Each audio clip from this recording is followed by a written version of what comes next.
Three nations, three military powers, one new strategic equation. Three air forces, three very different arsenals. Behind every aircraft is a radar network watching the sky.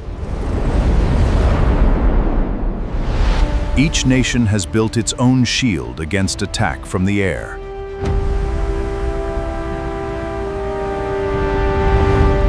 Unmanned aircraft have quietly become one of the most important weapons either country builds. On the ground, both nations field tanks, built partly on their own terms.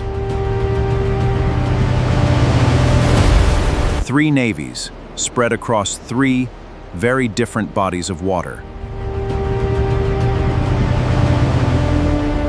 Three countries, thousands of kilometers apart, now bound by a single defense agreement. But what happens when three very different militaries start working toward the same goal?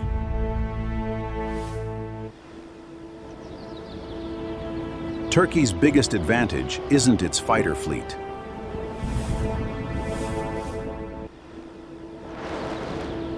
The F-16 remains the biggest advantage bone of the Turkish Air Force today. Behind it, Turkey is developing something bigger, its own fifth-generation fighter. This drone alone reshaped how smaller air forces fight.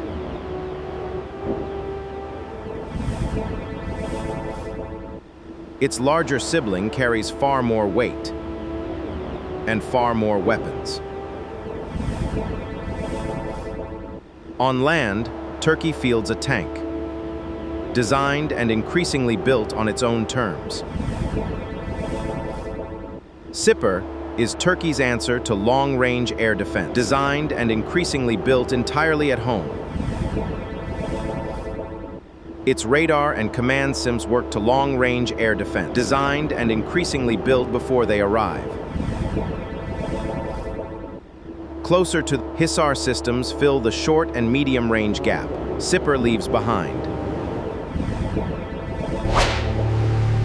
For threats too close or too fast for missiles, Turkey relies on something more direct. Newer systems, like GERS, are still being folded into that same layered shield. Turkey calls its overall shield the steel dome.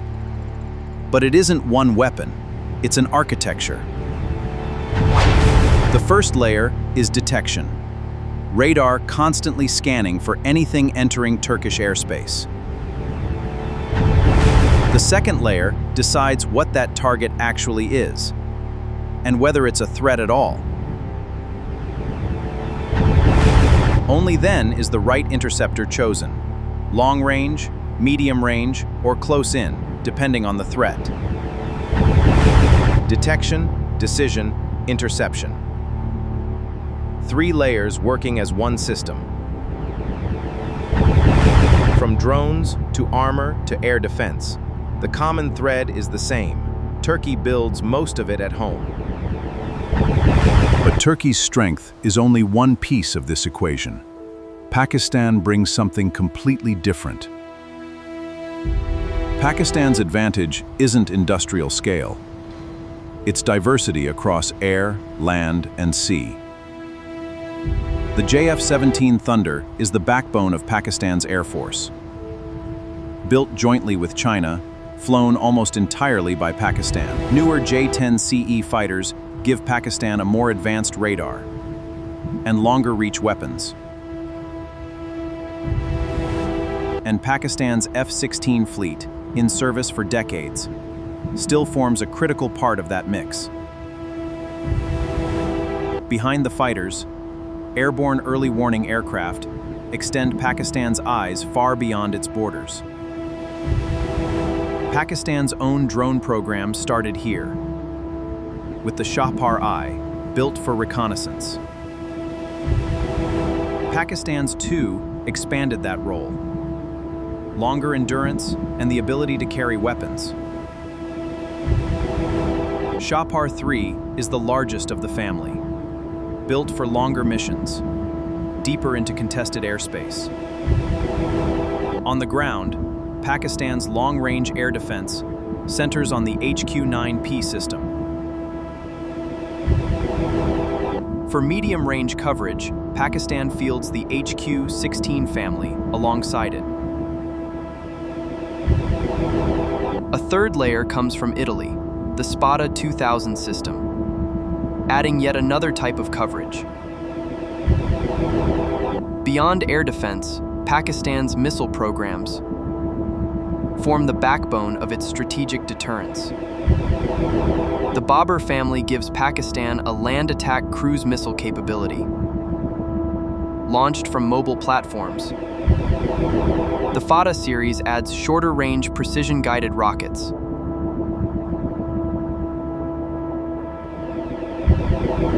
The Fateh series and the Shaheen family represents Pakistan's longest-reach strategic missile capability.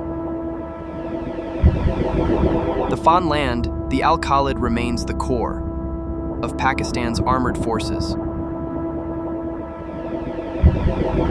Newer VT-4 tanks add another generation of armor to the mix. Self-propelled artillery and mechanized infantry round out that combined arms picture. Attack helicopters give Pakistan's ground forces close air support wherever they operate. At sea, Pakistan Navy frigates patrol the Arabian Sea, protecting critical maritime trade routes. Beneath the surface, Pakistan's submarine force adds a layer of strategic depth. Few navies in the region can match fighters, drones, missiles, armor, submarines. Pakistan's strength isn't one system. It's the range of all of them. But there's a third partner in this pact. One that brings resources neither Turkey nor Pakistan can match. Saudi Arabia's military strength rests on something different: advanced imported technology and the resources to keep expanding it. The F-15SA is the backbone of Saudi air power, a heavy, twin-engine fighter built for both range and payload. Alongside it, the Eurofighter Typhoon gives Saudi Arabia a very different design philosophy: agile, canard delta, and built for the close fight as much as the long one. On the ground support side, Saudi Apache helicopters give Manders precision firepower close to the front line. Patriot has formed the core of Saudi air defense for decades, and it's been tested in combat more than almost any system in this documentary. Interceptors give that same Patriot battery a sharper, more precise punch against incoming missiles.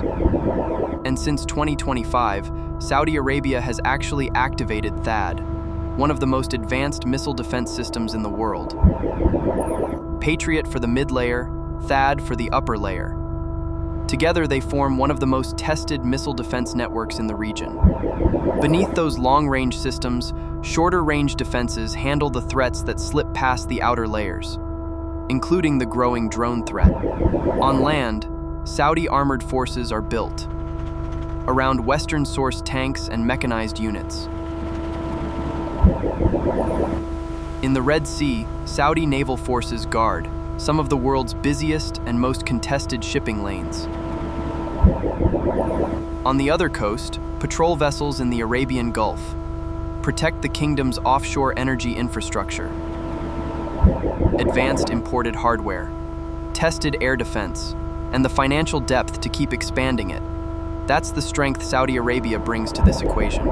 3 militaries, 3 completely different strengths. Now, how do they actually compare?